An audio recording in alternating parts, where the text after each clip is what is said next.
जाम्बेधान् देवगणाः पितरश्चोपासते मध्यमेधयाग्ने मेधाविदां कुरु स्वाहा।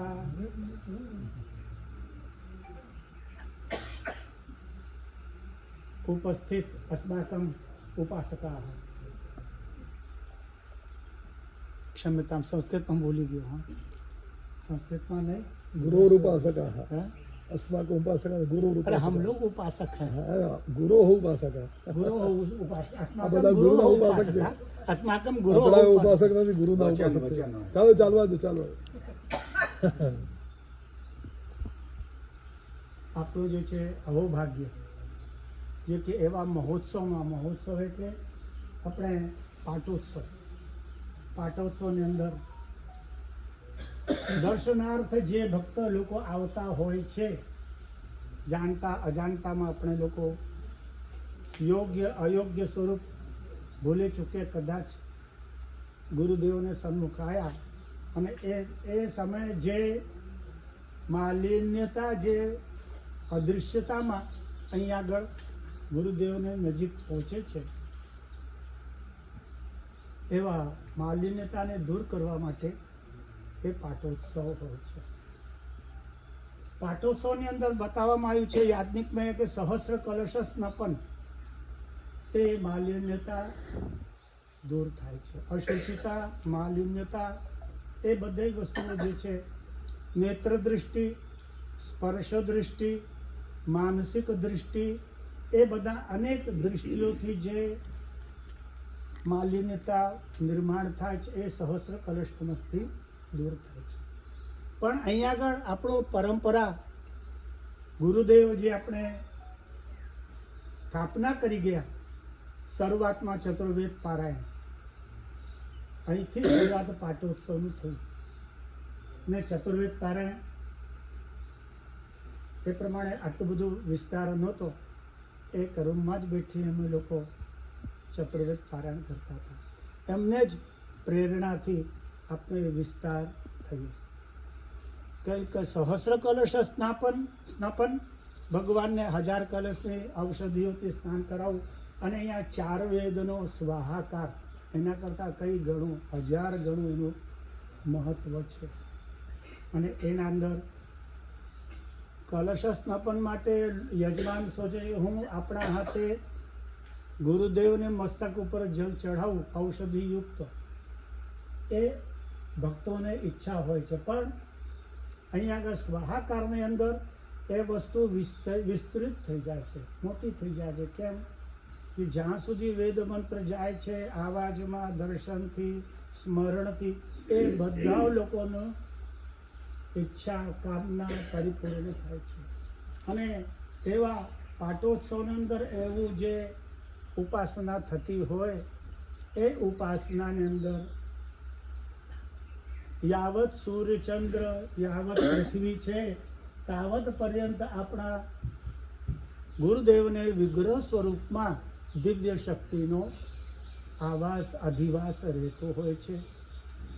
અને એ સ્વરૂપમાં હોવાથી ભક્તો મનથી ગમે જગ્યા હોય, ભારતમાં હોય કે વિદેશમાં રહેતા હોય કે અહીં આગળ આવીને પગે લાગતા હોય, કે આપણે પ્રેરણાથી જે કાંઈ સહકાર કરતા હોય, એ બધી વસ્તુઓ સંકલ્પ માત્રથી ગુરુદેવ આપણા પરિપૂર્ણ કરે છે। પાટોત્સવ એ મહત્વનો વિષય છે। અને એના અંગભૂતમાં ચતુર્વેદ પારાયણ એ સોનામાં સુગંધ જેવી છે। સુગંધ એક વખત ક્ષણિક છે, સુગંધ, સોનાને સુગંધ જે લોકો બોલે છે એ ક્ષણિક છે, ક્ષણિક આનંદ છે। પણ વેદની ઉપાસના, વેદનું સ્વાહાકાર એ નિરંતર હંમેશા લોકોને પવિત્ર અને સાત્વિક સ્વરૂપ પ્રદાન કરતું જ હોય છે। એના અંદર કેમ વેદ અપૌરુષીય છે, કોઈએ બનાવ્યો નથી। જે વેદ બ્રહ્માજીએ વેદવ્યાસજીને આપ્યું, લખાણ નહીં, શ્રુતિ, એ બોલતા ગયા અને વેદવ્યાસજી સાંભળતા ગયા, એનું નામ શ્રુતિ। શ્રુતિ એક વખત સાંભળો ને એ મંત્ર મોઢે થઈ જાય, એનું નામ શ્રુતિ. માટે વેદનું નામ, પ્રાચીન નામ શ્રુતિ છે. અને વ્યાસજી પાસે જ્યારે એ વેદ પૂર્ણ સ્થિર થયું ત્યારે વ્યાસજીને ભવિષ્યને, એ તો ત્રિકાળદર્શી હતા, એમને સોચ્યું કે આટલા બધા મંત્રો ભવિષ્યમાં ભૂમંડળ પર ભૂદેવ સ્મરણ નથી રાખી શકતા, યાદ નથી રાખી શકતા. તો એ ટાઈમે વ્યાસજીએ જે છે 4 શિષ્યોને, યોગ્ય 4 શિષ્યોને નિર્ણય આપી અને એ વેદના 4 ભાગ એમને અર્પણ કર્યા. વેદના 4 ભાગના 4 સ્વરૂપ, 4 સ્વરૂપમાં ઉપયોગિતા.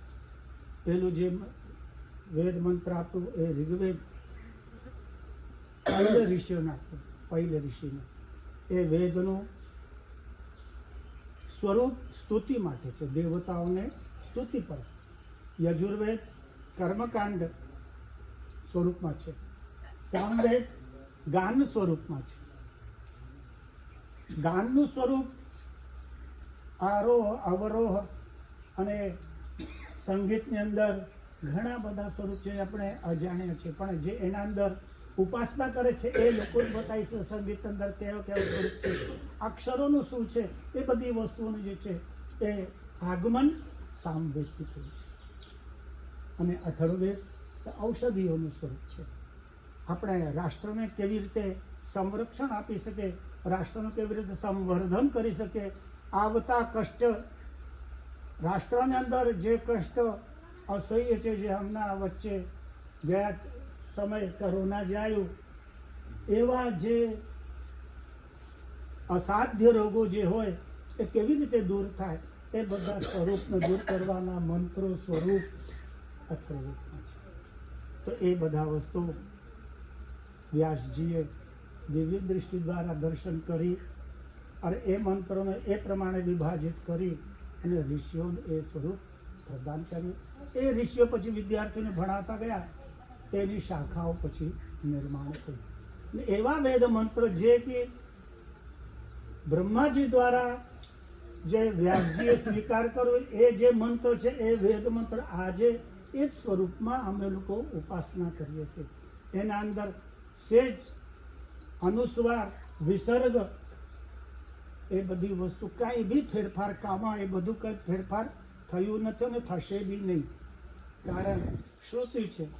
યોગ્ય જે વિદ્વાન હોય એ વિદ્યાર્થીઓને ભણાવે તો એ જ પ્રમાણે એને વિદ્વાન બનાવશે, જેના અંદર ફેરફાર થાય છે. એટલે બહુ ટાઈમ નહીં લેતા, બોલવાનું તો ઘણું બધું હોય છે, પણ આગળના સ્વરૂપને જોતા એ જ કહીશ કે સર્વે વિદ્યામ દેહી મુખે મનોહરતરામ વાયુમ તનૌ નૈરુજમ પુત્રમ ચાતિ ગુણોત્તરાંચ વિભવાન વિત્તાન્યનંતાનિ ચ કીર્તિમ દેહી સુધામ ચારુ લલનામ વાજીવ રાજીરથમ સૌભાગ્યમ સકલમ ત્વદીય ચરણે ભક્તિમ સદા નિષ્ઠલામ. હે ગુરુદેવ, આપના ચરણ કમળમાં મારી ભક્તિ સદૈવ રહે. હું એ બધી વસ્તુઓ આપને કૃપાથી, આનંદથી એનો ઉપયોગ કરી અને બીજાના ઉપયોગમાં આપી. અવધૂત ચિંતન શ્રી ગુરુદેવ.